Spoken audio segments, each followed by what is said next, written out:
கர்த்தருடைய நாமத்திற்கு மகிமையுண்டாவதாக. இந்த புதிய நாளிலும் தேவ சமூகத்திலே அவளோடும் வாஞ்சையோடும் காத்திருக்கிற உங்களோடு கூட ஆண்டவர் பேச வல்லமுடையவராக இருக்கிறார். ஜெபசந்தையோடு கூட பயத்தோடும் பயபக்தியோடும் தேவ சமூகத்திலே உங்களுடைய இல்லங்களில் இருப்பிலும் நம்புகிறேன்.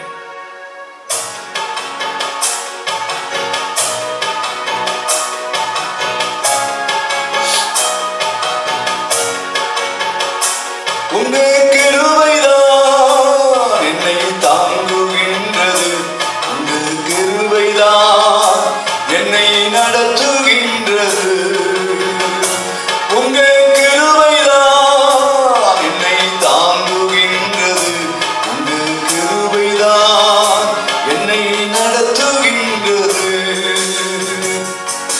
கிருபையே கிருபையே நல்ல கிருபையே கிருபையே கிருபையே மாறாத நல்ல கிருபையே. உடைக்கப்பட்ட நேரத்திலெல்லாம் என்னை உருவாக்கின கிருபை இது. உடைக்கப்பட்ட நேரத்திலெல்லாம் என்னை உருவாக்கின கிருபை இது. கிருபையே கிருபையே மாறாத நல்ல கிருபையே. கிருபையே கிருபையே மாறாத நல்ல கிருபையே. சோர்ந்து போன நேரத்திலெல்லாம் என்னை தந்து கொண்ட கிருபை இது. சோர்ந்து போன நேரத்திலெல்லாம் என்னை சூழ்ந்து கொண்ட கிருபை இது. கிருபையே கிருபையே மாறாத நல்ல கிருபையே. கிருபையே கிருபையே மாறாத நல்ல கிருபையே. எல்லாம் சேர்ந்து கிருபையே கிருபையே மாறாத நல்ல கிருபையே. கிருபையே கிருபையே மாறாத நல்ல கிருபையே. ஒன்றுமில்லா நேரத்திலெல்லாம் எனக்கு உதவி செய்த கிருபை இது. ஒன்றுமில்லா நேரத்திலெல்லாம் எனக்கு உதவி செய்த கிருபை இது. கிருபையே கிருபையே மாறாத நல்ல கிருபையே. கிருபையே கிருபையே மாறாத நல்ல கிருபையே.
நல்ல கிருபையே, ஹல்லேலூயா கிருபையே, கிருபையே மாறாத நல்ல கிருபையே, கிருபையே, கிருபையே மாறாத நல்ல கிருபையே, ஊழியத்தின் பாதையிலெல்லாம் என்னை உயர்த்தி வைத்த கிருபை இது, ஊழியத்தின் பாதையிலெல்லாம் என்னை உயர்த்தி வைத்த கிருபை இது, கிருபையே, கிருபையே மாறாத நல்ல கிருபையே, கிருபையே, கிருபையே மாறாத நல்ல கிருபையே, உங்க கிருபைதான் என்னை தாங்குகின்றது, உங்க கிருபைதான் என்னை நடத்துகின்றது, உங்க கிருபைதான் என்னை தாங்குகின்றது, உங்க கிருபைதான் என்னை நடத்துகின்றது.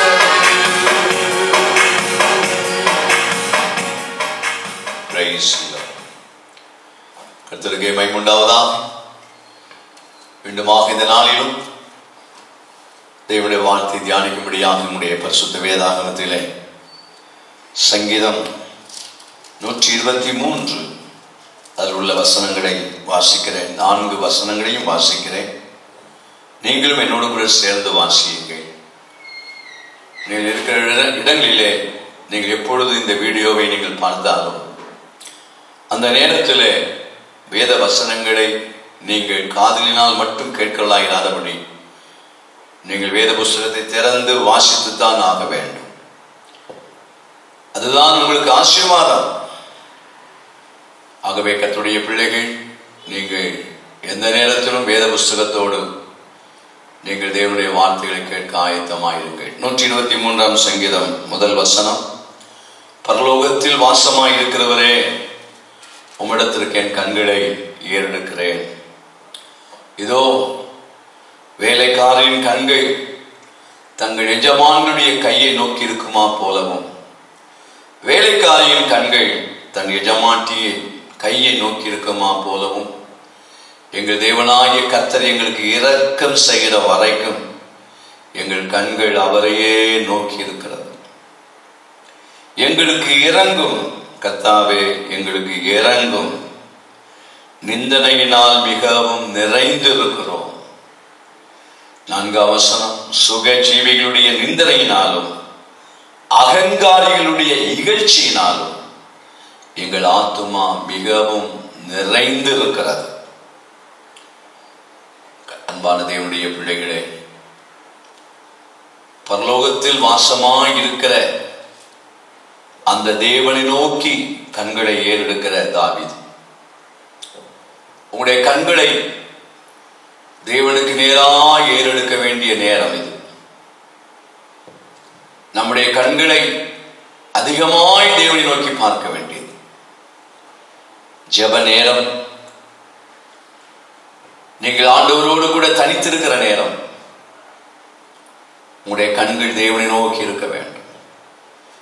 121ஆம் சங்கீதத்திலே சங்கீதக்காரர் சொல்கிறார் அல்லவா, முதல் வசனத்திலே, எனக்கு ஒத்தாசை வரும் பரதலுக்கு நேராக என் கண்களை ஏறெடுக்கிறேன், என் கண்களை நான் ஏறெடுக்கிறேன். எனக்கு ஒத்தாசை வரும் பர்வதம் அவர்தான். இந்த காலவெளியிலே உங்களுக்கு உதவி வரும் கண்மலையை நீங்க நோக்கி பார்க்கிறது உண்டா? பாடுகளுமே, உதவி வரும் கண்மலையை நோக்கி பார்க்கிறேன். உங்களுக்கு உதவி எங்கிருந்து வர வேண்டும்? பரலோகத்திலிருந்து வர வேண்டும், பரத்திலிருந்து வர வேண்டும், தேவனிடத்திலிருந்து வர வேண்டும், உங்களை சிருஷ்டித்தவிடத்திலிருந்து வர வேண்டும். சகோதரனே, சகோதரியே, உங்களுடைய வாழ்க்கையில இந்த கால வேளையிலே உங்களுக்கு சொல்லுகிறேன், நோக்கி பார்க்கிறேன். வானமும் வையகமும் படைத்தவரை நான் நோக்கி பார்க்கிறேன். கால்கள் தள்ளாட விடமாட்டார். காக்கும் தேவன் உறங்க மாட்டார். இஸ்ரவேலை காக்கிறவர் என்னாலும் தூங்க மாட்டார். ஆமென். என் கண்களை ஏன் நான் வானத்துக்கு ஏறெடுக்கிறேன்? அவர் என்னை காக்கிறவர். என் கண்களை ஏன் அவருக்கு நான் ஏறெடுக்கிறேன்? அவர் எனக்கு நிழலா இருக்கிறார். என் கண்களை நான் எதற்காக ஏறெடுக்கிறேன்? அவர் தாங்க பாதுகாக்கிறார், காக்கிறார், நிழலா இருக்கிறார், பாதுகாக்கிறார். வேத வசனத்தை அறிந்திருந்தும் உங்களுடைய வாழ்க்கையிலே பரலோகத்தில் இருக்கிற தேவனுக்கு நேராக கண்களை ஏறெடுக்க வேண்டிய விசுவாசிகள்,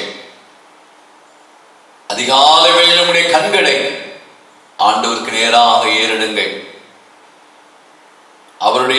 அவருக்கு நேராக நீங்கள் ஏறெடுப்பீர்களானால் உண்மையாகவே உங்களுடைய வாழ்க்கையிலே இந்த நாட்களிலே நாம் பெற்றுக்கொள்ள வேண்டியவர்களை பெற்றுக்கொள்வோம். Praise the Lord. ஹல்லேலூயா. இந்த வசனத்துக்குள்ளே, இந்த 4 வசனத்திற்குள்ளே 123 இந்த 4 வசனத்தை நீங்கள் கவனிப்பீர்கள் என்றால் ஒரு காரியம் மிக முக்கியமானது. ஏன் பரலோகத்தில் இருக்கிற வாசமாயிருக்கிற தேவனிடத்திலே சங்கீதக்காரர் கண்களை ஏறெடுக்கிறார் என்றால், அவருக்கு ஒரே ஒரு தேவை. என்ன தேவை தெரியுமா? இரக்கம் தேவை. அவரிடத்திலிருந்து அந்த இரக்கத்தை பெற்றுக்கொள்ளணும். ஆண்டவருடைய இரக்கம் நமக்கு வேணுங்க. இந்த நாட்கள்ல, இந்த கொரோனா காலத்திலே ஒவ்வொரு தேவனுடைய பிள்ளைகளுடைய வாழ்க்கையிலும் ஊழியத்தில் இருக்கிற எனக்கு அவருடைய இரக்கம் தேவை. விசுவாசிகளே, உங்களுக்கு இரக்கம் தேவை. அதனால்தான் அங்கே உதாரணம் சொல்லப்பட்டிருக்கிறது 2ஆம் வசனத்திலே, வேலைக்காரன் வேலைக்காரி. ஒரு வேலைக்காரன் ஒரு இடத்திலே வேலை செய்யும் போது அவருடைய கண்கள் எப்பொழுதும் எஜமானை நோக்கி இருக்கிறது. ஒரு வேலைக்காரியுடைய கண்கள் எப்பொழுதும் எஜமானை நோக்கி இருக்கிறது. ஏன்? இரக்கத்திற்காக. தன்னுடைய தேவைகள் அந்த எஜமான் மூலமாய் சந்திக்கப்பட வேண்டும். அந்த எஜமானின் மூலமாய் சந்திக்கப்பட வேண்டும். ஒரு காரியத்தை போய் கேட்க வேண்டுமானால் ஒரு வேலைக்காரனோ ஒரு வேலைக்காரியோ எஜமான்கிட்ட போய், எஜமான்கிட்ட, ஐயா எனக்கு இன்னைக்கு ஒரு லீவ் வேணும், அந்த லீவை கொடுக்கணும்னா அந்த எஜமான் இறக்க வச்சாதான் லீவ் கொடுப்பார். சும்மா லீவ் கொடுக்க மாட்டாங்க இல்லையா? ஒரு எஜமான் கிட்ட போய் ஒரு வேலைக்காரி, இன்னைக்கு எனக்கு சுகம் இல்லை, எனக்கு ஒரு 4 நாள் லீவ் வேணும், அவங்க இறக்க வச்சாதான். அதனாலதான் அந்த உதாரணத்தை சொல்லப்பட்டிருக்கிறது. ஒரு வேலைக்காரன் வேலைக்காரி ஒரு எஜமானிடத்தில் இரக்கத்தை எதிர்பார்க்கிறார். தன்னுடைய தேவைக்காக, தன்னுடைய சூழ்நிலைக்காக விலையேற பெற்ற ஒரு பொருளை ஒரு வேலைக்காரன் வேலைக்காரி அதிக மதிப்புள்ள ஒரு பொருளை உடைத்து விட்டால், அதனுடைய மதிப்பு, ஒரு உதாரணத்துக்காய் சொல்லுகிறேன், ஒரு 15,000 ரூபாய் பொருளை அல்லது ஒரு டிவியை தான் வேலை செய்து கொண்டிருக்கும் போது ஏதோ ஒன்று பட்டு உடைத்து விட்டார்கள். இது எப்படி எஜமான்ட்டு சொல்லுவது? இதை எப்படி எஜமானிட்டு சொல்லுவது? அப்பொழுது அந்த வேலைக்காரனுக்கு வேலைக்காரிக்கு இப்பொழுது எஜமானுடைய கண்ணிலே, எஜமாட்டியுடைய கண்ணிலே இரக்கம் கிடைக்கணும். அதுக்கு ஒப்பாக தான் சொல்றார். ஒரு எஜமானிடத்தில் இரக்கத்தை எதிர்பார்க்கிறது போல, ஒரு எஜமாட்டி இடத்தில் இரக்கம் பெறுகிறது போல, பரலோகத்தில் வாசமாயிருக்கிறவரே, என் கண்களை நான் ஏன் ஏறெடுக்கிறேன்னா, எனக்கு தினந்தோறும் இடத்திலிருந்து இரக்கங்கள் வேணும். நம்முடைய கிறிஸ்தவ வாழ்க்கையில் அன்பான தேவனுடைய பிள்ளைகளே, தேவனுடைய இரக்கங்கள் ஒவ்வொரு நாளும் வேணும். அது இந்த கொரோனா காலத்திலே தேவனுடைய இரக்கம் வேணுங்க. அவருடைய இரக்கங்கள் இல்லாமல், அதனால்தான் தினந்தோறும் கர்த்தரை நோக்கி பாருங்க. டாக்டர்களால் ஒன்றும் செய்ய முடியலையே. இதுவரைக்கும் நீங்க கேள்விப்பட்டிருக்கிறீங்களா? வியாதினாலே, இந்த வியாதினாலே டாக்டர் மரித்தார், நர்ஸ் இல்லையே. இன்றைக்கு அவர்களாலே நமக்கு எவ்வளவுதான் உதவி செய்ய அவர்கள் முயற்சித்தாலும் அவர்களுடைய சரீரத்திலேயே இந்த வியாதி தாக்கி பரிதாபமாய் மறிக்க நாளைக்கு இந்த செய்தியை கேட்கிறோமே. நான் அதெல்லாம் அடிக்கடி சொல்லுவேன், இப்படிப்பட்டவங்களுக்காக அதிகமாக ஜெபம் பண்ணுங்க. சும்மா வீட்டில் எதையாவது பேசிக்கிட்டு இருக்காதீங்க தேவையில்லாம. அதுக்கு கர்த்தர் உங்களுக்கு ஜீவன் தரல. அகங்காரிகளாக நாம் இருக்கக்கூடாது, சுகஜீவிகளாய் நாம் இருக்கக்கூடாது. கொஞ்சமாவது நம்முடைய நெஞ்சில கொஞ்சம் ஈரம் இருக்கணும். உங்களுடைய வாழ்க்கையிலே தேவனுடைய இரக்கத்தை பெற எப்பொழுது நீங்க ஆண்டவரிடத்தில் எதிர்பார்க்க. இன்றைக்கு என்னுடைய செய்தி அதுதான். அவர் எப்படிப்பட்டவர் தெரியுமா? யாத்ராகமம் 20ஆம் அதிகாரம் 6ஆம் வசனத்திலே பார்க்கிறோம். யாத்ராகமம் 20:6, என்னிடத்தில் அன்பு கூர்ந்து என் கற்பனைகளை கை கொள்ளுகிறவர்களுக்கு 1000 தலைமுறை மட்டும் இரக்கம் செய்கிறவராய் இருக்கிறேன். நீங்க ஆண்டவரை நேசிக்கிறீங்களா? அவரிடத்தில் அன்பு கூறுகிறீர்களா? ஒரு சின்ன தவறு கூட அவர் பெருசா பேச மாட்டாருங்க. இன்னைக்கு பாருங்க, பெரிய தப்ப பண்ணவன் சின்ன தப்ப பண்ணவன ரொம்ப பெருசா பேசுவான். பெரிய தப்பு பண்ணவ சின்ன தப்பு பண்ணவள ரொம்ப பெருசா பேசுவாப்ல. நம்முடைய ஆண்டவர் அப்படி இல்லைங்க. அதனால தப்பு பண்ணி லைசன்ஸ் கொடுத்துட்டாரா? நான் இரக்கமுள்ள தேவன், நீ என்ன வேணாலும் பண்ணு, உன் இஷ்டம் போல ஜீவி, உன் இஷ்டம் போல நடந்துக்க அப்படின்னு லைசன்ஸா கொடுத்துட்ட. சில வசனத்தை அப்படிதான் நினைச்சுக்கிட்டாங்க. தேவ கிருபை இருக்குது, உன் இஷ்டம் போல வாழ்ந்துக்க. ஆண்டுடைய மன்னிப்பு இருக்குது, உன் இஷ்டம் போல வாழ்ந்துக்க. தேவனுடைய இரக்கம் இருக்குது, உன் இஷ்டம் போல வாழ்ந்துக்க. 3 நாள் உபவாசம் பண்ணி ஜெபம் பண்ணி ஒப்புரை வாங்கி பிறகு ஒரு வாரம் ஒழுங்கா இருக்கிற மாதிரி இதை பிறகு மறுபடியும் நீ உன் இஷ்டம் போல வாழ்ந்துக்க. இப்ப கிறிஸ்தவ நிலை சிலராலே போதிக்கப்படுகிற இந்த தவறான கருத்துக்கள், கிருபையும் இரக்கமும் மன்னிப்பும் நம்முடைய மனம் போல வாழ்வதற்கான உள்ள லைசன்ஸ் கிடையாது. லைசன்ஸ் கிடையாதுங்க. மனம் திரும்புதலுக்காக ஆண்டவர் கிருபையை காண்பிக்கிறார். மனம் திரும்புதலுக்காக இரக்கத்தை காண்பிக்கிறார். மனம் திரும்புதலுக்காக மன்னிப்பை கொடுக்கிறார். அதுக்குதான் அவர் அதை செய்யறாரே தவிர அவர் லைசன்ஸ் கொடுக்கல. ஒரு தடவை இயேசு சிலுவையில எல்லாம் முடிச்சுட்டாரு. அதனால நீ எப்படி இருந்தாலும் உன்னை பரலோகத்துக்கு கொண்டு போவார் நினைச்சு நீங்களே உங்களை வஞ்சிச்சுக்காதீங்க. என்ன அது மகா பெரிய பயங்கரமான உபதேசம். அதுல சிக்கனவங்க நிறைய பேர் இன்னும் பாவத்தை விடலை. அந்த எல்லாம் அந்த ஏன்னா அவங்களுக்கு அந்த மாதிரி ஒரு உபதேசம் வந்துட்டு, யாரு பாவத்தை விட சொல்லுங்க பார்ப்போம்? விட மாட்டாங்க. ஆகவே அவர் சொன்னார், என்னிடத்தில் அன்பு கூர்ந்து என் கற்பனைகளை கை கொள்ளுகளுக்கோ 1000 தலைமுறை மட்டும் இரக்கம் செய்வேன்.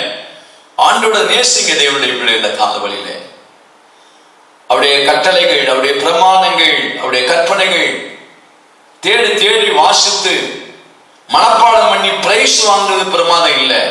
புரியுதா? சிலர் பிரைஸ் வாங்குறதுக்காக அது தப்பு நான் சொல்ல மாட்டேன். அப்படி பிரைஸ் வாங்க உற்சாகப்படுத்திதான் பைபிளை வாசிக்க வைக்கிறோம். ஆனால் நாம கற்றுக்கொண்ட வசனங்களிலே அவரிடத்தில் அன்பு கூர்ந்து அவருடைய கற்பனைகள் எல்லாம் நாம் கை கொள்ளணும். கர்த்தருடைய நாமத்துக்கு மகிமை உண்டாவதா. அப்பொழுது தேவனுடைய இரக்கம் என்னோடு மட்டும் இல்லைங்க, 1000 தலைமுறை எனக்கு கிடைத்த இரக்கம் என் மகளுக்கு இருக்கிறது. என் மகளுக்கு கிடைத்த இரக்கம் என்னுடைய பேத்திகளுக்கு இருக்கிறது. அப்படியே பாருங்க, உங்க சந்ததி சந்ததியாக தேவனுடைய இரக்கம். எவ்வளவு நல்ல ஆண்டவர்! அவரிடத்துல எவ்வளவு நாம் அன்பு கூறணும். கர்த்தருக்கு மகிமை உண்டாவதாக. புலம்பலிலே 3ஆம் அதிகாரம் 22ஆம் வசனத்தை வாசிப்பீர்கள் என்றால், புலம்பல் 3:22 அங்கே சொல்லப்பட்டிருக்கிறது, அவருடைய இரக்கங்களுக்கு முடிவே இல்லை, நாம் நிர்மூலமாக இருக்கிறது. கர்த்தருடைய கிருபை. இன்னைக்கு நான் இருக்கிறேன்னா ஒரு ஆமென் சொல்லுங்க. நீங்க எல்லாம் இன்னைக்கு இருக்கிறீங்களா? இன்றைக்கு இந்த 26ஆம் தேதி நீங்க உயிரோடு இருக்கிறீங்கன்னா கர்த்தருடைய கிருபை அப்படின்னு நீங்க உணர்ந்தீங்கன்னா நீங்க உங்க வீட்டுல ஒரு ஆமேன்னு சொல்லுங்க. நீங்க அதை சொன்னீங்கன்னா நாளைக்கு இருப்பீங்க.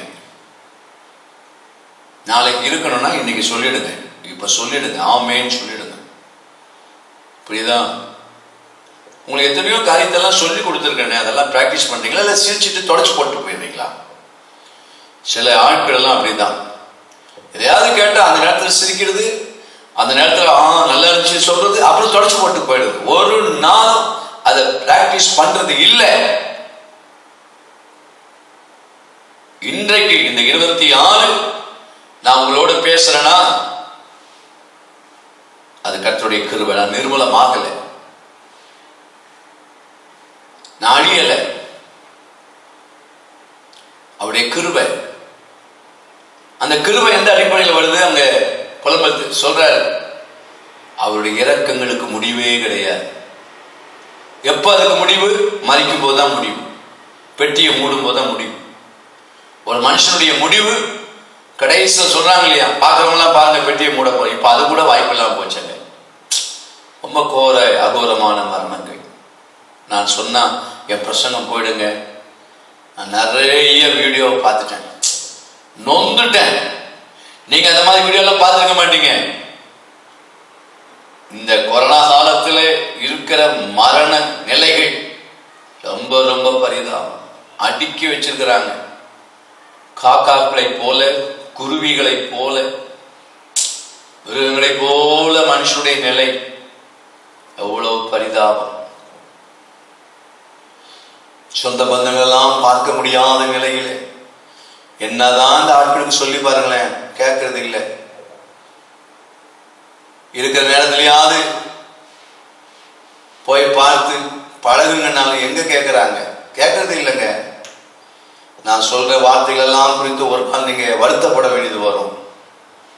வருத்தப்பட வேண்டியதுங்க. நான் சொல்றேன், தேவ சமூகத்துன்னு சொல்றேன், ஊழியக்காரன் சொல்ற காரியத்துக்கு நீங்க செவி சாய்க்கலன்னா, நான் எவைகளை தேவ சமூகத்துன்னு சொன்னேனோ அவளை குறித்து வருத்தப்படுவீர்கள்.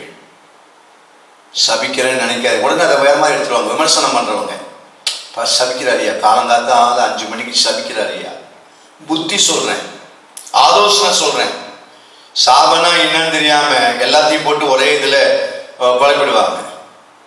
குழம்பு செய்ய தெரியாதவங்க குழம்பு செய்யறாங்க பாருங்க, எல்லாத்தையும் போட்டு வச்சுட்டு அதுக்கு ஒரு பேரை வச்சிருவாங்க. நான் அப்புறம் சாப்பிட்ற நேரத்தில் அதுக்கு ஒரு புது பேர் நான் வைப்பேன். அந்த கதை இருக்குது சில நேரத்தில். கர்த்தருடைய பிள்ளைகளே, நிறுத்தி நிதானமாய் உங்களோடு பேசுகிறேன். நீங்கள் உங்களுடைய வாழ்க்கையில இன்றைக்கு நிர்மூலமாகாமல் இருப்பது கர்த்தருடைய பெரிய கிருபை. அப்போஸ்தலனாகிய பவுல் சொன்னார், நான் இருக்கிறது இப்பொழுது தேவனுடைய கிருபையை நான் இருக்கிறேன். ஏன்னா பவுலுடைய சரீரத்துல அவ்வளவு வேதனைங்க. அப்போஸ்தலனாகிய பவுல் அடிக்கப்பட்டார், துன்பப்படுத்தப்பட்டார், எத்தனையோ வாரினாலே அடிக்கப்பட்டார். அப்படிப்பட்ட பவுல் சொல்றார், நான் இப்பொழுது இருக்கிறது தேவனுடைய கிருபை. ஒவ்வொரு விசுவாசியும் சொல்லணும், நான் இப்பொழுது இருக்கிறது தேவ கிருபை. இந்த கிருபை எந்த அடிப்படையில வருதுன்னா, 1 கொரிந்தியர் 15:10 அவர் சொல்றார், ஆகிலும் நான் இருக்கிறது தேவ கிருபையினால் இருக்கிறேன். அவர் எனக்கு அருளிய கிருபை விருதாவாய் இருக்கவில்லை. அவர்கள் எல்லாரையும் நான் அதிகமாய் பிரயாசப்பட்டேன். ஆகிலும் நான் அல்ல, என்னுடனே இருக்கிற தேவ கிருபையே. உங்களோட தேவ கிருபை இருக்குதா? இந்த கிருபைக்கும் இரக்கத்துக்கும் சம்பந்தம் இருக்கு. அதனால அதை கொஞ்சம் அழுத்துறேன்.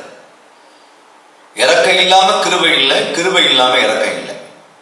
இந்த ரெண்டும் ஒன்றுக்கு ஒன்று இசைவானது. இந்த ரெண்டும் இல்லாம என்னால ஊழியம் செய்ய முடியாது. கிருபை மட்டும் போதும்னு சொல்லுவாங்க இல்லையா, அது ஒரு பக்கம். அடுத்தது இரக்கம்னு ஒண்ணு இருக்குது. என் மேல் உங்கள் மேல் தேவ இரக்கம் இருந்துட்டா கிருபை வரும். ஆண்டவர் நம்ம மேல இரக்கம் இல்லைன்னா கிருபை வராது. பாருங்க, ஒரு மற்ற குறிப்புல இருக்குது, அதனால சொல்றேன். சில நேரங்களில நம்முடைய வாழ்க்கையில பலத்த அடிபட்டு வைக்கலாம், உயிர் போகக்கூடிய நிலை. பைக்ல போகும்போது தலை குப்புற விழுந்து தலையில பலத்த காயம். அந்த நேரத்தில் திடீர்னு உங்க மக கல்யாண ஞாபகத்தில் வந்துடும். ஆண்டவரே, நான் பிழைப்பனா எனக்கு தெரியல ஆண்டவரே, நான் மறுபடியும் வீட்டுல உயிரோட போவேனான்னு தெரியல ஆண்டவரே, எனக்கு ஆண்டவரே இரக்கம் காண்பியா ஆண்டவரே, உங்களுடைய இரக்கத்தினால் எனக்கு ஒரு ஜீவனை தான். அந்த இரக்கம் வரும்போது தான் தேவ கிருபையும் வரும். அந்த கிருபை வரும்போது தான் நாம சொல்றோம். அதிகமா பாருங்க, யாருமே இரக்கத்தினால் இருக்கிறேன்னு சொல்ல மாட்டாங்க. எல்லாருமே நம்ம பழகுறதுலாம் எப்படி தெரியுமா? எப்படி பிரதர் இருக்கிறீங்க? தேவ கிருபையினால் இருக்கிறீங்க. உங்க மகன் எப்படி இருக்கிறா? ஆண்டவர் கிருபையா ஆஸ்பத்திரிக்கு போய் கிருபையா கொண்டு வந்துட்டார். ஏன்னா நம்ம அந்த நாள்ல இருந்து இது வரைக்கும் நம்ம வாயில பழகின வார்த்தை இதுதான். நான் இந்த கிருபையை பாட்டு பாடுறதுன்னா நான் யோசித்தேன், இரக்கமே இரக்கமே என்னை இதுவரைக்கும் நடத்தினது உங்க இரக்கம் தானே என்னை நடத்தினது. உடைக்கப்பட்ட நேரத்தில் எல்லாம் உங்களுடைய இரக்கம் தானே என்னை உருவாக்கினது. சோர்ந்து போன நேரத்தில் எல்லாம் உங்களுடைய இரக்கம் தானே என்னை சூழ்ந்து கொண்டது. ஒன்றுமில்லாத நேரத்தில் எல்லாம் உங்களுடைய இரக்கம் தானே எனக்கு உதவி செய்ய. நான் அப்படி பாடலாம் நினைச்சேன். நீங்கள் சபையால் அப்படி சொல்ல மாட்டீங்க, மற்ற சபை வேண்டாம், அது சொல்லி அவங்களையும் வருத்தப்படுத்தக்கூடாது. சில நேரத்தில் யாராவது இப்படி தப்பா நினைப்பாங்க, பாரியா பாட்டியை மாத்திட்டாரு அப்படின்வாங்க. அதனால அதை நான் அப்படி விட்டுட்டேன். அதனால இந்த வார்த்தையை நான் இப்படி சொல்றேன். பொதுவாக எல்லாருமே என்ன தெரியுமா சொல்லுவாங்க? கிருபை கிருபை கிருபை. உண்மைதான். ஆனால் கிருபையும் இரக்கமும் ஒன்று போல சேர்ந்து போடுது. இது தண்டவாளங்கள். இரக்கம் இல்லாமல் கிருபை இல்லை, கிருபை இல்லாமல் இரக்கம் இல்லை. அதனால்தான் புலம்பல் சொல்றார், அவருடைய இரக்கங்களுக்கு முடிவே கிடையாது. கர்த்தருடைய நாமத்திற்கு மகிமை உண்டாவதாக. உங்கள் வாழ்க்கையிலே அவருடைய கிருபையினுடைய இரக்கத்தை அனுபவிங்க. அதனால்தான் தேவ சமூகத்தில் போகும்போது நீங்க எஜமான ஆகி அவரை வேலைக்கார மாத்திராதீங்க. என்ன, நீங்க எஜமான ஆகி மாறிய வேலை, நீங்க சகோதரியே நீங்க எஜமாட்டியாய் மாறி அவரை வேலைக்காரியா பாக்குறீங்க. சிலருடைய ஜபெல்லாம் பாருங்க, ஆண்டவரே நாங்க சொல்றத செய்வீரா இல்லையா? அப்ப நீங்க யார வேலைக்காரா மாத்துறீங்க? யார வேலைக்காரியா மாத்துறீங்க? காலம் முழுதும் சர்வன்ட். ஆண்டவருக்கு நான் ஒரு வேலைக்காரன். அந்த ஸ்பிரிட் வேணும். மனுஷனால் அங்கீகரிக்கப்படுகிறதை விட தேவனால் அங்கீகரிக்கப்படக்கூடிய அந்த இடத்துக்குள்ளே வரணும். ஆண்டவரே என்னை நீர் அங்கீகரிக்கிறீரா என்று கேட்டு பாருங்க. தேவ இறக்க இருந்தாதான் அவர் அங்கீகரிப்பார். இல்லைன்னா ஒண்ணு இல்லைங்க, செல்லா காசு தூக்கி குப்பையில போட வேண்டிய நிலைமை. உடைய ஆவிக்குரிய வாழ்க்கையிலே ஒரு வேலைக்காரனை போல இந்த காலவெளியிலே ஜெபியுங்க. ஆண்டவரே உம்முடைய இரக்கங்கள் எனக்கும் என்னுடைய சந்ததிக்கும் கிடைக்கட்டும். உம்முடைய இரக்கத்தினுடைய அந்த கிருபை இந்த கொரோனா காலத்திலே எங்களுடைய குடும்பமோ எங்களுடைய சபையாரோ எங்களை நடத்துகிற ஊழியர்களோ ஆண்டவரே நிர்மூலமாகாமல் இருப்பதற்கு உம்முடைய கிருபையும் இரக்கமும் வரட்டும் என்று ஜெபம் பண்ண. அது ரொம்ப முக்கியமானது. ஊழியர்கள் இல்லைன்னா சபை இல்லைங்க. சபையா இருக்காது. எல்லாம் இஷ்டம் போல பேச ஆரம்பிச்சிருவாங்க. வாய்க்கு வந்ததை பேச ஆரம்பிச்சிருவாங்க. 10 நிமிஷம் பேச சொன்னா 1 மணி நேரம் பேசிடுவாங்க. சுருக்கமா ஜெபம் பண்ணுனா பெருசா ஜெபம் பண்ணுவாங்க. அப்பதான் ரொம்ப சூப்பரா வந்துடுவாங்க. தேவனுடைய பிள்ளைகளே, கிறிஸ்தவ வாழ்க்கையிலே தேவனுடைய இரக்கத்தை சார்ந்து கொள்ளுங்கள். சங்கீதக்காரர் சொல்ற சங்கீதம் 78:38 வாசிப்போம். சங்கீதம் 78:38. அவரோ அவர்களை அழிக்காமல் இரக்கம் உள்ளவராய். பாருங்க, அழிக்கப்பட வேண்டிய ஜனங்கள், ஆண்டவர் அவர்கள் பண்ண சேட்டையெல்லாம் பார்த்தார். சே, இந்த ஜனங்க இவ்வளவு சேட்டை பண்றாங்க, இவ்வளவு முரட்டாட்டம் பண்றாங்க, இவ்வளவு பிடிவாதம் பண்றாங்க, இவர்களை அழிச்சிடணும். ஏன்னா அங்கே சொல்லப்பட்டிருக்கிறது 36, 37 வசனத்தை மட்டும். மற்ற நீங்க அந்த அதிகாரத்தெல்லாம் 78ஆம் அதிகாரத்தை, சங்கீதம் 78 நீங்க முழுமையா வாசித்து பாருங்களேன். அவங்க அழிவுக்கு ஏதுவான மக்களை தான் இருந்தாங்க. அழிவுக்கு ஏதுவானவர்கள். அவங்க வாழ்வதற்குரிய நிலையில இல்லைங்க. சில நேரங்கள் என்ன நினைக்கிறாங்க, அன்புள்ள ஆண்டவர் அழிக்கிறாரு. ஆண்டவர் அழிக்க விரும்பல, ஆனா அழிவை இவங்க தேடுறாங்க. இவங்க தேடிட்டு ஆண்டவர் அழிச்சிட்டான்னு சொல்றாங்க. வேதம் சொல்லுகிறது, அவரோ அவர்களை அழிக்காமல். அவர்கள் எப்படிப்பட்டவர்களா இருந்தாங்க? 2 வசனத்தை மட்டும் சொல்றேன். 36ஆம் வசனத்துல, பொய் சொன்னார்கள், ஆனால் அவர்கள் தங்கள் வாயினாலே இச்சகம் பேசி தங்கள் நாவினால் அவரிடத்தில் பொய் சொன்னார்கள். பொய்யின் ஆவி. நல்லா தெரியும் இவர் பொய் சொல்றார், இந்த நபர் பொய் சொல்றார். ஆண்டவரிடத்தில் அவர்கள் பொய் சொல்லுகிறார்கள். 2வது, அவருடைய இருதயமே அவனுடைய நிலைவரப்படல. இது சுருக்கமா அதை சொல்றேன். நீங்க அந்த அதிகாரம் முழுவதும் வாசித்து பாருங்க. அதில் இருக்கிற சில பகுதியெல்லாம் உங்க வாழ்க்கையில இருக்கும். அதை சரிப்படுத்துங்க. அதை சரிப்படுத்தும், கண்டுபிடிக்கணும். ஆண்டவரே, இந்த குறை எனக்கு இருக்குதப்பா, என்னை சரிப்படுத்தும். நான் கூட சில நேரத்தில் உங்களிடத்துல பொய் சொல்றேன்ப்பா, என்ன பாரா ஆண்டவரே. சும்மா அப்படியே நம்முடைய என்னன்னா பொய்யெல்லாம் உண்மையாக்க முயற்சிக்க கூடாது. அநேக நேரங்களில் பொய்களை உண்மையாக்க முயற்சிக்கிறாங்க, பல விதத்தில் முயற்சிக்கிறாங்க. அடுத்து சொல்லப்பட்டிருக்கிறது, அவருடைய உடன்படிக்கையில் அவர்கள் உண்மையா இருக்கல. ஆண்டவரோடு பண்ண உடன்படிக்கையில் அவங்க உண்மையா இருக்கல. அப்படிப்பட்ட நேரத்தில் தான் அவரோ அவர்களை அழிக்காமல் இரக்கம் உள்ளவராய் அவள் அக்கிரமத்தை மன்னித்தார். அவள் தமது உக்கிரம் முழுவதையும் எழுப்பாமல் அநேக தரம் தமது கோபத்தை விலக்கிவிட்டார். அதாங்க அவருடைய இரக்கம். மன்னித்தார், கோபத்தை அதிகமாக்கல. அந்த கோபத்தை அப்படியே தன்னிலிருந்து விலக்கிட்டார். சேர்ந்து சொல்லுவாங்க, எனக்கு கோபமா வந்தது, அடக்கிட்டேன். நாமளே அப்படி இருக்குமா? நம்மை சிருஷ்டித்த ஆண்டு நம்மை விட அதிகமாக பல காரியத்தில் அழிவுக்கு ஏதுவான கோபம் வரக்கூடிய நேரத்தில் எல்லாம் அவருடைய இரக்கம் நம்ம அழிக்கல, மன்னித்தார். அப்படியானால் இரக்கம் எதை கொண்டு வருகிறது? மன்னிப்பை கொண்டு வருகிறது. கர்த்தருடைய பிள்ளை, இந்த காலவழியிலே நான் தான் அடிக்கடி சொல்வேன்,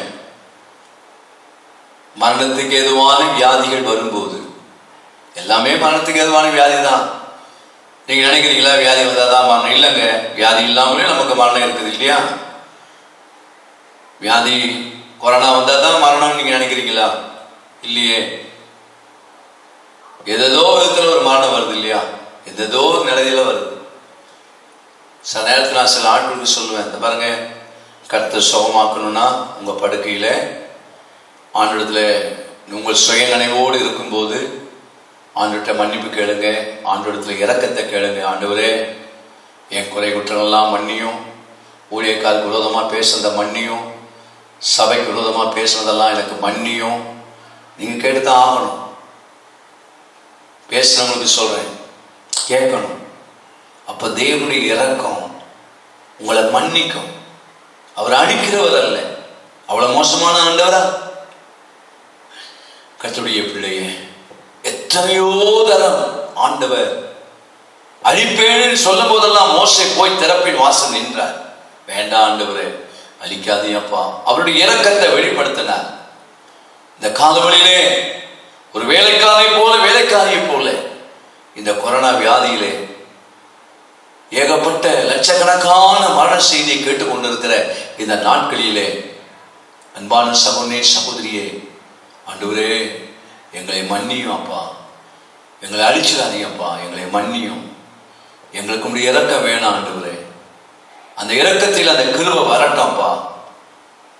என்னுடைய கண்கள் உண்மை நோக்கி இருக்கிறது, பரலோகத்தில் வாசமாய் இருக்கிறவரே, எங்களுடைய வாழ்க்கையிலே நீர் மன்னித்தான் எங்களுக்கு ஆண்டவரே ஒரு விடுதலை உண்டு அல்லவா. எஜமானனே உண்மை நோக்கி நாங்கள் பார்க்கிறோம் என்று நீங்கள் தேவ சமூகத்தில் இந்த 26ஆம் தேதி காலவெளியிலே உங்களை நீங்கள் தாழ்த்தி பாருங்க. அவருடைய இரக்கம் மன்னிப்பை கொண்டு வருகிறது. Price the Lord. அவருடைய இரக்கம் நம்மை நிர்மூலமாக்காமல் பாதுகாக்கிறது.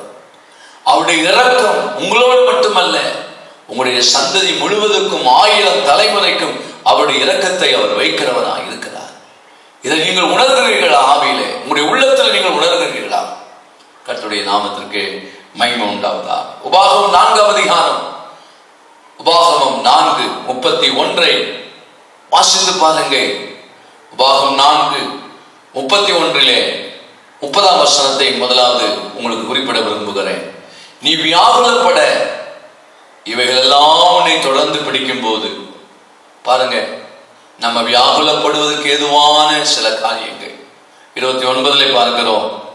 அவங்க வாழ்க்கையிலே நீ எங்க போய் சிக்கினாயோ, எந்த இடத்துல அழிவுக்கு ஏதுவான நிலையிலே போய் நீ சிக்கி கொண்டாயோ, அங்க இருந்து நீங்க ஆண்டவரை தேடும் போது அங்கே சொல்லப்பட்டிருக்கிறது, நீ ஆண்டவரை தேடுகிற அந்த நேரத்தில் உன் முழு இதயத்தோடு உன் முழு ஆத்மாவோடு அவரை தேடும் போது அவரை நீ கண்டடைவாய்.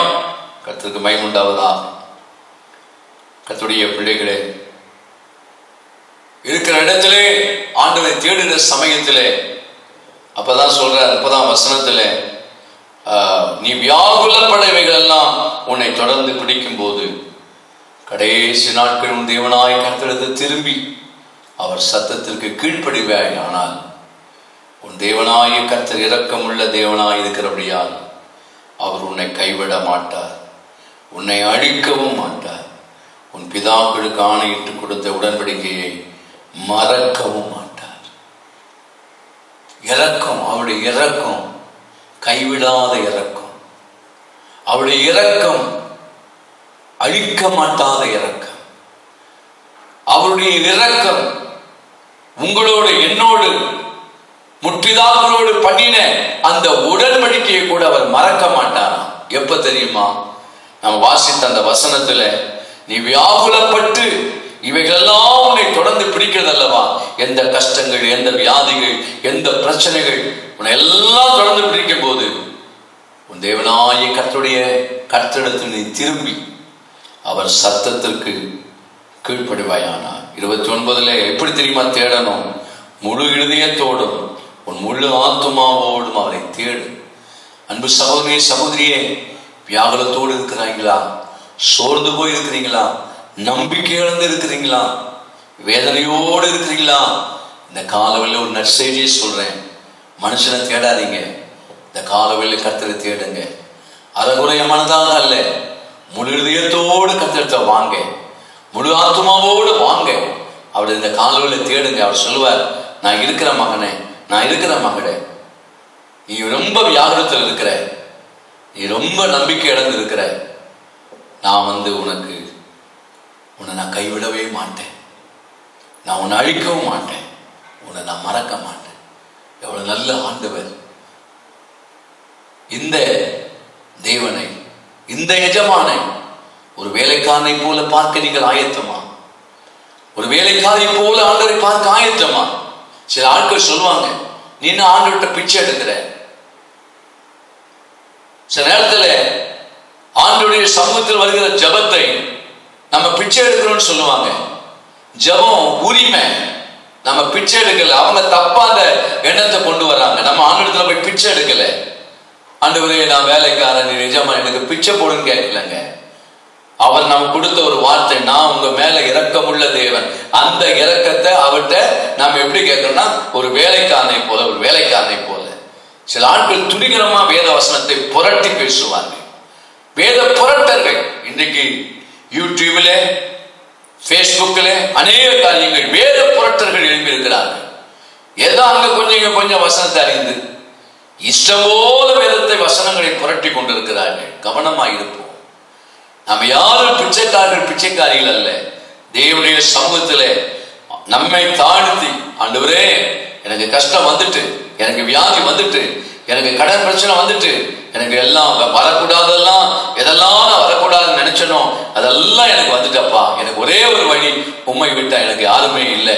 ஆண்டவரே, ஒரு வேலைக்காரனை போல, ஒரு வேலைக்காரியை போல ஆண்டவரே கண்களுமே நோக்கி இருக்கிறது. ஆண்டவரே அப்பதான் சொல்லுவார், நான் உன்னை கைவிட மாட்டேன், நான் உன்னை அடிக்க மாட்டேன், நான் உன்னை மறக்கவும் மாட்டேன். எவ்வளவு நல்ல ஆண்டவர். கர்த்தருடைய நாமத்துக்கு மகிமை உண்டாவதாக. எரேமியாவின் தீர்க்கதரிசன புஸ்தகம் 42ஆம் அதிகாரம் 11ஆம் வசனத்தை வாசிக்கிறேன், கவனியுங்கள். எரேமியாவின் தீர்க்கதரிசன புஸ்தகம் 42ஆம் அதிகாரம் 11ஆம் வசனத்திலே, நீங்கள் பயப்படுகிற பாபிலோன் ராஜாவுக்கு பயப்பட வேண்டாம். பாருங்க, சில ஆட்களுக்கு பயப்படுகிற ஒரு நிலையை பயமுறுத்துகிற ஆட்கள் இருப்பாங்க. நீங்கள் பயப்படுகிற பாபிலோன் ராஜாவுக்கு பயப்பட வேண்டாம், அவனுக்கு பயப்படாதிருப்பீர்களாக என்று கர்த்தர் சொல்லுகிறார். உன்னை ரட்சிக்கும்படிக்கும் உங்களை அவன் கைக்கு தப்புவிக்கும்படிக்கும் நான் உங்களுடனே இருந்து, 12ஆம் வசனம், நான் உங்களோடு கூட இருந்து அவன் உங்களுக்கு இறங்குறதற்கு. பார்த்தீங்களா, அந்த பாபிலோன் ராஜா உங்களை பயமுறுத்தினா பார்த்தீங்களா, அந்த ராஜா, அந்த பாபிலோன் ராஜா உங்களுக்கு இறங்குறதற்கு. புரியுதா வசனம்? சில நேரத்தில் மற்றவருடைய இரக்கத்தை கிடைக்கும்படி தேவன் நமக்கு உதவி செய்வார். Price the Lord. நெகேமியா எருசலேமின் அலங்கத்தை கட்ட போவதற்கு ராஜாவுக்கு முன்பதாய் போய் அந்த விடுமுறை கேட்பதற்கும் அந்த பொருட்களை கேட்பதற்கும் அவர் செபித்தார் அல்லவா? ஏன்? ராஜாவிட்ட போய் கேட்டா, ராஜா எனக்கு இரக்கம் வைத்து, ராஜா எனக்கு தயவு வைத்து எனக்கு லீவும் கொடுக்கணும், அதுக்குரிய பொருளும் கொடுக்கணும், நான் எவ்வளவு நாள் பொறுத்து வருகிறேன்னா அதுக்கு அவர் சம்மதிக்கணும். இவ்வளவு பிரச்சனை இருக்குதுங்க, இவ்வளவு செய்துட்டு போனார். ஆண்டோடைய வேலையை செய்யறதுக்காக சில நேரத்தில் லீவ் போடணும், ஜபத்துக்காக லீவ் போடணும், கல்யாணத்துக்கு லீவ் போட தெரியுது. நான் சில ஆட்கள் சபையில சொல்லியிருக்கிறேன், உங்க சொந்த காரியத்துக்கெல்லாம் லீவ் போட தெரியுது. ஒரு ஸ்பெஷல் பாஸ்டிங் பிரேயர் அப்படின்னா எனக்கு லீவ் இல்லை. லீவ் இருக்கிற நாட்கள் ஜபம் நடக்கும்போதும் வர்றதில்லை. வேலை இருக்கிற நாட்கள் அரசாங்கத்தில் லீவ் எடுக்கிற நேரத்தில் சொன்னா எனக்கு வேற வேலை இருக்கு. இவங்க சுயமா ஒரு வேலை. உனக்கு ஜபத்துல விருப்பம் இல்லை, ஆண்டவரை தேட விருப்பம் இல்லை. சபைக்குள்ள சிலர்லாம் நான் பார்த்துருக்கிறேன், லீவு போட்டு ஜபத்துக்கு வருவாங்க. என்ன பிரதர் நீங்க வேலைக்கு போலியா? என்ன சிஸ்டர் நீங்க வேலைக்கு போலியா? நான் லீவ் போட்டேன் பாஸ்டர், நான் பர்மிஷன் போட்டேன் பாஸ்டர். அவங்க தான் அந்த கர்த்தரை அதிகமா நேசிக்கிறாங்க. லாஸா பேமெண்டா? ஆமா, இன்னைக்கு நான் வேலைக்கு போலனா இன்னைக்கு உள்ள சம்பளம் போட்டேன் பாஸ்டர், எனக்கு அதை விட 4 மடங்கு ஆண்டவர் தருவார். சில நேரத்துல பிசினஸ் பாருங்க, நான் சொல்லுவேன், கடையை மூடிட்டு வா, கடையை திறக்காத, இன்னைக்கு உனக்கு வியாபாரமே நடக்காது. நீங்க இதை சொன்னா சிரிப்பீங்க. ஏன்னா இப்ப சபையை சிரிச்சா நான் முறைச்சு பார்த்துருவேன், வீட்டுக்குள்ள நீங்க சிரிப்பீங்கன்னு எனக்கு தெரியும். ஆமா, இப்ப உங்களை பார்க்க முடியலையே, கேமரா பார்த்து தான் நான் பேசுறேன். நான் சில ஆட்களுக்கு தைரியமா சொல்லியிருக்கிறேன், இன்னைக்கு நீ சபைக்கு வராம நீ கடையை திறந்த வராது வருமானம், மூடு கடையை. கர்த்தருடைய நாளுடைய வருமானத்தை திங்கட்கிழமை தருவார். இதில் நீ உண்மையா எழுதினா கர்த்தருடைய நாளுடைய வருமானத்தை கர்த்தர் சனிக்கிழமை தருவார். பைபிள்ல உனக்கு வசனம் தெரியுமா? கர்த்தருக்காக ஒரு நேரத்தை, உங்க சொந்த நேரத்தை நீங்க தியாகம் பண்ணீங்கன்னா, கர்த்தருக்காக உங்களுடைய சொந்த பணத்தை கர்த்தருக்காக நீங்க செலவு பண்ணீங்கன்னா அதுக்கெல்லாம் பலன் உண்டுங்க. பரியாசம் பண்ணவங்க இதெல்லாம் பண்ணிட்டு போட்டுங்க. புரியுதா? நான் எப்பவுமே சொல்லுவேன், பரியாசம் பண்றவங்க 5 பைசாக்கு உங்களுக்கு உதவி வர மாட்டாங்க. ஆனா நீங்க தேவ சத்தியத்தின்படி எதையெல்லாம் செய்றீங்களோ அதுல எல்லாம் தேவனுடைய இரக்கம் வந்துகிட்டே இருக்கும். பிரைஸ் அல்லாஹ், ஹல்லேலூயா. நான் அனுபவிச்சு பேசுறேங்க. அனுபவிக்காதவங்க எதையாவது பேசுவாங்க. 4 மோதிரத்தை வச்சிருக்கிறவங்க எதை வேணா பேசுவாங்க. பட்டு சாரியை கட்டி இருக்கிறவங்க எதை வேணாலும் பேசுவாங்க. விதவிதமா ட்ரெஸ் பண்ணிட்டு வரவங்க எதை வேணாலும் பேசுவாங்க. அவங்களும் பைபிள் வச்சு தானே பேசிக்கிறாங்க. எதை வேணாலும் பேசுவாங்க. சத்தியத்தை பாருங்க, சத்தியத்துக்கு கீழ்ப்படியுங்க. நெகேமியா 1ஆம் அதிகாரம் 11ஆம் வசனத்துல நெகேமியா யாரு? பானபாத்திரக்காரர். ஆனால் அவர் செய்ய போகிற வேலைக்கு ராஜா வந்து விடுமுறை கொடுக்கணும். அப்பதான் அவர் சொல்றார், ஆண்டவரே, உமது அடியானின் ஜெபத்தையும் உமது நாமத்துக்கு பயப்பட வேண்டும் என்று விரும்புகிற உமது அடியானின் ஜெபத்தையும் உமது செவிகள் கவனித்திருப்பதாக. என்ன ஆழமான வார்த்தை! உமது அடியானின் ஜெபம், உமது நாமத்துக்கு பயப்பட வேண்டும் என்று விரும்புகிற உமது அடியானின் ஜெபத்தையும் உமது செவிகள் கவனித்திருப்பதாக. அடுத்தது ரொம்ப முக்கியம். இன்றைக்கு உமது அடியானுக்கு காரியத்தை கைகூடி வர பண்ணி இந்த மனுஷனுக்கு முன்பதாக, நான் வேலை செய்யறேனே இந்த வீட்டில், இந்த எஜமான், இந்த ராஜாவுக்கு முன்பதாக எனக்கு இரக்கம் கிடைக்க பண்ணிடும் என்று பிரார்த்தித்தேன். நான் ஜெபம் பண்ணேன். அந்த ஜெபத்துக்கு ஆண்டவர் இரக்கம் கொடுத்தாரா இல்லையா? நீங்க 2வது அதிகாரத்துல வசந்த பாருங்க. ராஜா எவ்வளவு அன்பா நெகேமியாட்ட பேச தெரியுமா? ராஜா கேட்கிறாரு, எப்பா என்னப்பா உனக்கு? அடுத்த வசனம் அது பிறகு கொடுப்பான். அதுலயே அவர் கேட்கிறார், இந்த மாதிரி நான் இந்த காரியத்துக்காக நான் துக்கமா இருக்கிறேன். அவர் ராஜா நெகேமியாட்ட விசாரிக்கிறார், எவ்வளவு நாள் ஆகும்பா? வசந்த போ மாத்துப்பா, என்ன காரியம் அப்படின்னு கேட்கிறார். உடனே ஒரு சின்ன ஜபம், ஒரு சுருக்கமான ஜபம் 4ஆம் வசனத்துல ராஜா என்னை பார்த்து கேட்கிறாரு, நீ கேட்கிற காரியம் என்னப்பா? எனக்கு விளங்கல அப்படின்னு. உடனே அந்த இடத்துல வீட்டுல ஜெபம் பண்ண நெகேமியா அந்த இடத்துல கண்ண மூடி பரலோகத்தின் தேவனை நோக்கி ராஜாவை பார்த்து, ராஜாவே, சித்தமாயிருந்து உம்முடைய சமூகத்தில் தயை அல்லது இரக்கம் கிடைத்ததானால் என்னை அனுப்ப வேண்டிக் கொள்கிறேன். 6ஆம் வசனம். அப்பொழுது ராஜேஸ்வரியும் பக்கத்தில் உட்கார்ந்திருந்தார். ராஜா என்னை பார்த்து விசாரிக்கிறார். அந்த கடைசி பகுதியில் சொல்லப்பட்டிருக்கிறது, நான் ராஜாவுக்கு சொன்ன போது என்னை அனுப்ப அவருக்கு சித்தமாயிற்று. அல்லேலூயா, பிரைஸ் தி லார்ட். பானபாத்திரக்காரன, ஏய் உன் வேலை போய் பார்த்துட்டு போ, உனக்கு வேற வேலை இல்லை, எருசலேமுக்கு போகணுமா, அலங்கத்தை கட்டணுமா, வாசல்லாம் கட்டணுமா, ஜனங்க நிந்தை நீக்கணுமா, உனக்கு ஒரு வேலை இல்லை, சும்மா வேலையை பாரு அப்படின்னு ராஜா மிரட்டல. ஏன்னா 1ஆம் அதிகாரத்து 11ஆம் வசனம் சொன்னாங்க இல்லையா, ஆண்டவரே, இந்த மனுஷனுக்கு முன்புதான் எனக்கு இறங்கு கிடைக்கணும்ப்பா, நான் போய் பேசுற காரியத்துல எனக்கு இறங்கு கிடைக்கணும். பாருங்க, இரக்கம் கிடைக்க செய்கிற இரக்கம் தேவனிடத்திலிருந்து முதலாவது நமக்கு வேணும். பிரைஸ் எல்லாம் புரியுதா? அதுதான் எரேமியாவுல 42ஆம் அதிகாரத்துல பாபிலோன் ராஜாவுக்கு நீங்க பயப்படாதீங்க, அவனுக்கு பயப்படாதீங்க கர்த்தர் சொல்லுகிறார். உங்களை ரட்சிக்கும்படிக்கு, பாபிலோன் ராஜாவுக்கு கையிலிருந்து உங்களை ரட்சிக்கும்படிக்கு, உங்களை அவன் கைக்கு தப்புவிக்கும்படி நான் உங்க கூட இருக்கிறேன். 12ஆம் வசனத்தில் சொல்லப்பட்டிருக்கிறது, அவன் உங்களுக்கு இறங்குறதற்கு, உங்களுக்கு ரிலீஸ் பண்ணணும், இப்ப உங்களை அனுப்பணும், உங்கள் சுய தேசத்துக்கு உங்களை திரும்ப பண்ணுகிறதற்கு உங்களுக்கு நான் இரக்கம் செய்ய. அப்ப 2 விதமான இரக்கம் நமக்கு தேவை. மனுஷனுடைய கண்ணிலையும் இரக்கம் கிடைக்கணும்,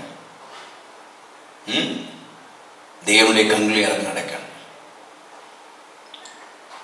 புரியுதா? சில பழமொழிலாம் சொல்லுவாங்க. நம்ம சபையில் இப்போ லூக்காஸ் இல்லை, அருமையா அவர் தான் பழமொழி மாஸ்டர்னு வச்சிருக்கேன். நான் ஒன்று ஆரம்பிப்பேன், அவர் முடிச்சிருவார். ஏதோ ஒரு வரம் கொடுத்தாலும் மற்றவங்க வரம் கொடுக்க மாட்டாங்கன்னு சொல்லுவாங்க இல்லையா, அந்த மாதிரி. ஆண்டவரே வரம் கொடுத்தாலும் இந்த பாஸ்டர் கொடுக்க மாட்டார், ஆண்டவரே அனுமதி கொடுத்தாலும் இவர் கொடுக்க மாட்டார், இப்படிலாம் சிலர் சொல்லுவாங்க. கர்த்தர் கொடுத்துட்டா பாஸ்டர் கொடுப்பார். அதான் அந்த வசனத்துடைய பொருள். அவர் இரக்கம் வச்சுட்டாருன்னா அதுக்கு பிறகு எங்க இரக்கம் கிடைக்கணுமோ அந்த இரக்கம் கிடைக்கும். நீங்க கர்த்தருடைய இரக்கத்தை பெறாம மனுஷனுடைய இரக்கத்தை கேட்டு என்ன பிரயோஜனம்? அங்கதான் உங்க மிஸ்டேக்கே. அதனாலதான் எப்பவுமே சொல்லுவேன், நீங்க எதையும் யாரையும் பார்க்க போறதுக்கு முன்னாலே முழங்கால் போட்டு ஜெபம் பண்ணு. அப்பதான் வாயையும் கட்டுவார், கையையும் கட்டுவார், எண்ணத்தையும் கட்டி நீ இப்படிதான் பேசணும், அவற்றை இப்படிதான் பேசணும், அப்பதான் உனக்கு இரக்கம் செய்ய வைப்பேன். நீ போய் உன்னுடைய அதிகாரம், உன்னுடைய அந்த மூர்க்க குணத்தெல்லாம் நீ காமிச்சேன்னா தேவனுடைய இரக்கமே வராது, தேவனுடைய தயவே வராது. ஆகவே இந்த காலவெளியிலே கர்த்தருடைய பிள்ளைகளே, நம்முடைய எஜமான் நமக்கு இரக்கம் காண்பிக்க அவர் ஆயத்தமா இருக்கிறார். உங்கள் வாழ்க்கையில மனுஷனுடைய இரக்கங்களையும் கிடைக்க பண்ணுவதற்கு அவர் இரக்கமுள்ள தேவனாக இருக்கிறார்.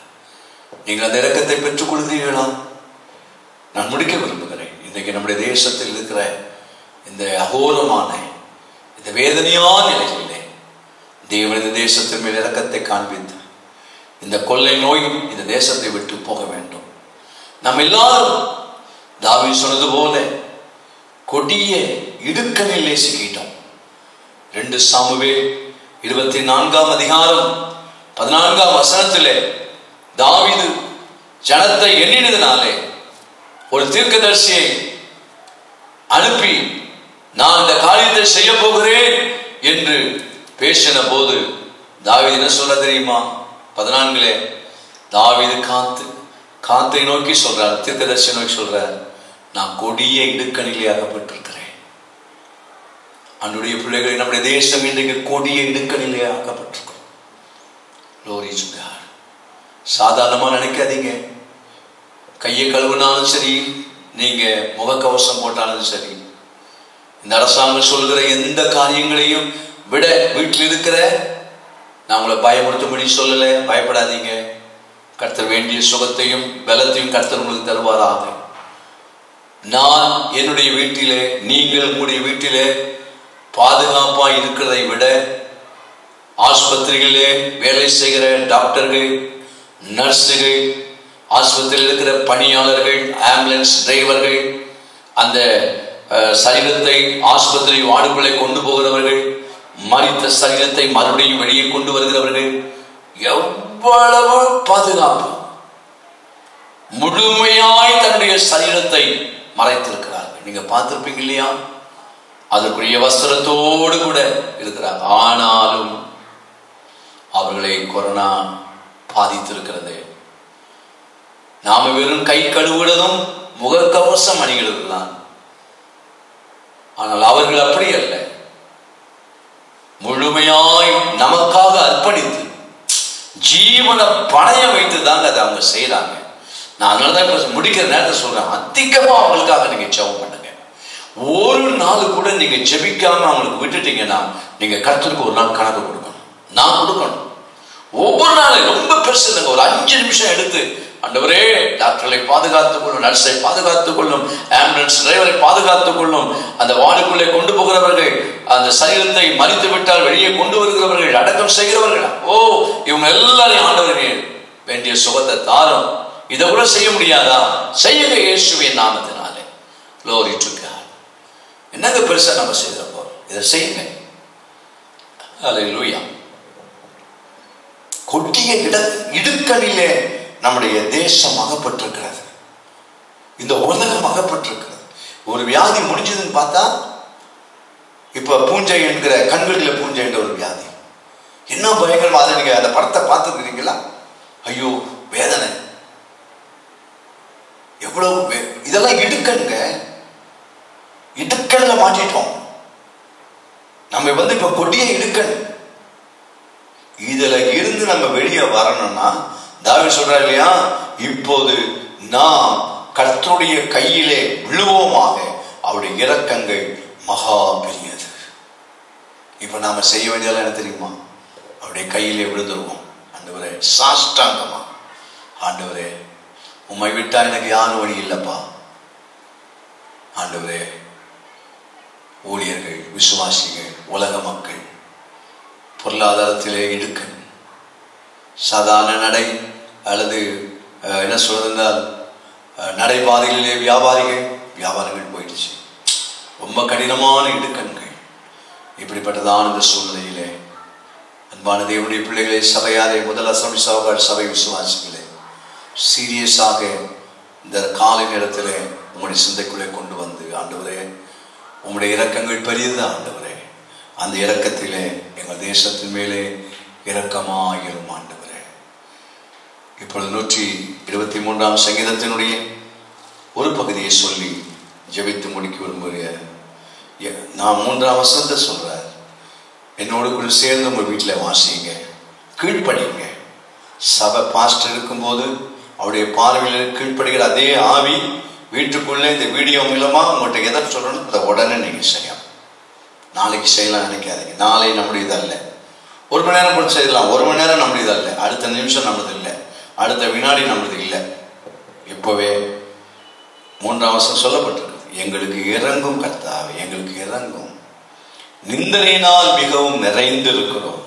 4ஆம் வசனத்திலே சுகஜீவிகளுடைய நிந்தனையினால், அகங்காரிகளுடைய இகழ்ச்சியினால் எங்கள் ஆத்துமா மிகவும் நிறைந்திருக்கிறது. இப்பொழுது அவருடைய இரக்கத்தை நாம் பெற்றுக்கொள்ளுவோம்.